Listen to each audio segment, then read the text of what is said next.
আসসালামু আলাইকুম রহমতুল্লাহ। একটা সত্য ঘটনা, ইমান হোক পর্বত সম, নিয়ত হোক স্বচ্ছ।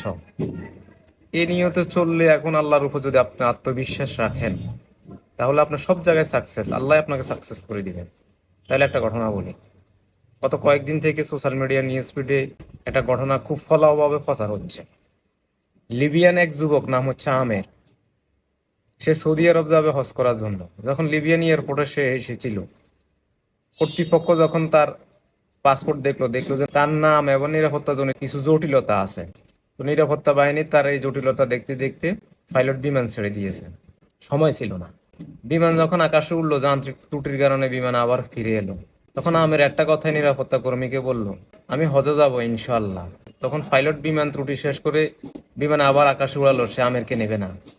এয়ারপোর্টের নিরাপত্তা কর্মীরা আমেরকে সান্ত্বনা দিল, চিন্তা করো না, আল্লাহ ভরসা, হয়তো তোমার এই বছর হজ ভাগ্যে নাই।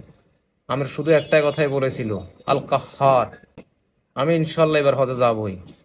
যখন বিমান দ্বিতীয়বার আবার আকাশে উঠলো, আবার যান্ত্রিক ত্রুটি দেখা দিল। পাইলট যখন বিমান নিয়ে আবার বিমানবন্দরে আসলো, তখন পাইলট বলল, আমি আমেরকে ছাড়া বিমান উড়াবো না। দেখুন, আল্লাহ চাইলেই কি না পারে, সবই পারে।